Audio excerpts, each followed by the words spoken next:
تو خوشحال کر اپنی مخلوق پر رحم کر رحم کر۔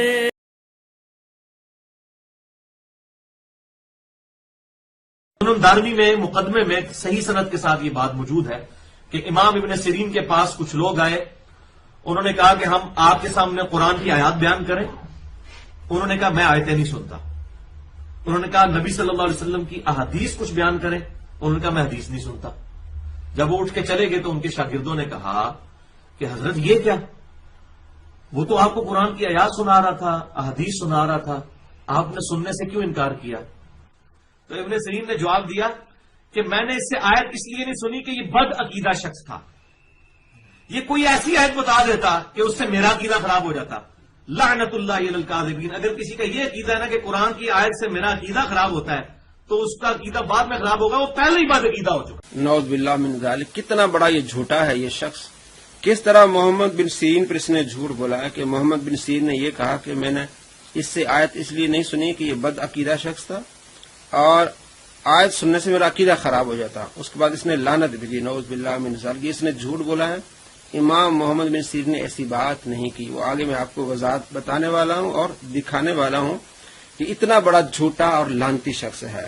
اس نے محمد بن سیرین پر لعنت بھیجی ہے جو 70 صحابہ کا شاگرد ہے، اور اللہ نے اس کو کس طرح پکڑا کہ اس کے جھوٹ اتنے ہیں کہ ہم نے اس کے 70 جھوٹ پکڑ لیے ہیں اور بہت سارے اس کے جھوٹ ہیں، تو ایک جھوٹ پر ایک لعنت تو کم سے کم اس پر پڑے گی، تو 70 لعنتیں اس پر۔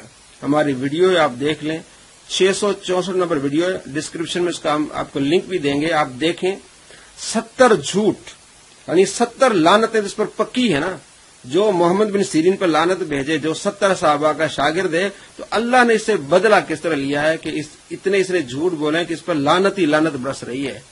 70 جھوٹ تو ہم نے اس کے پکڑے ہیں، آپ دیکھ لیں، تو 70 جھوٹ یعنی 70 لعنتیں مرزا جہلمی پر۔ اور امام محمد بن سیرین پر جھوٹ بولا۔ محمد بن سیرین نے یہ نہیں کہا کہ آیت سننے سے میرا عقیدہ خراب ہوگا، آپ نے فرمایا کہ قرآن پاک پڑھے گا اور اس قرآن پاک میں تحریف کرے گا، وہ تعریف کہیں میرے دل میں نہ بیٹھ جائے۔ یہ آپ دیکھ لیں، 411 نمبر روایت ہے، فَيُحَرِّفَانِهَا، کہ وہ دونوں شخص قرآن پاک کو پڑھیں گے، حدیث کو پڑھیں گے، اس میں تحریف کریں گے، فَيَقِرُّ ذَلِكَ فِي قَلْبِي، اور وہ میرے دل میں کہیں نہ بیٹھ جائے۔ تو آپ نے احتیاطاً آپ نے فرمایا کہ میں نے ان سے قرآن نہیں سننا، میں نے اس سے حدیث نہیں سنی، انہوں نے تحریف کرنی ہے۔ تحریف کیا ہے؟ معنی مفہوم بدلنا، جیسے کہ میں نے اس سے پہلے ویڈیو بنائی، آپ وہ بھی دیکھ سکتے ہیں، احمد عیسیٰ کذاب جھوٹے پر۔ اس نے سورہ بقرہ کی آیت نمبر 115 پڑھ کے مسلمانوں کو گمراہ کرنے کی کوشش کی، تو ہم نے بتایا کہ یہ دھوکہ کر رہا ہے، یہ فریب کر رہا ہے، یہ ڈرامہ کر رہا ہے، یہ تحریف کر رہا ہے۔ تو اس طرح تعریف کر کے لوگوں کو گمراہ کرتے ہیں یہ لوگ۔ تو اس طرح محمد بن سیرین نے ایسے لوگوں سے قرآن بھی نہیں سنا۔ آپ دیکھ سکتے ہیں ویڈیو نمبر 667 ویڈیو ہے، دکھایا ہم نے اس میں کہ کس طرح وہ تعریف کرتا تھا۔ ایسی تعریف کرنے والے سے قرآن نہیں سنا جاتا۔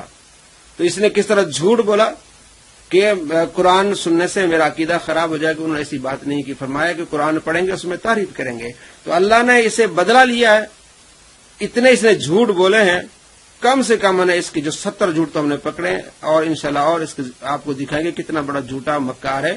70 لعنت جس پر پکی ہے نا، آپ دیکھ سکتے ہیں اس ویڈیو کو، ویڈیو ہی سے ہم نے بتایا ہے، لکھتا کچھ اور ہے، بولتا کچھ اور ہے، ایک ویڈیو میں کچھ کہتا ہے، دوسری ویڈیو میں کچھ کہتا ہے، اپنے آپ کو اس نے جھوٹا قرار دیا ہے۔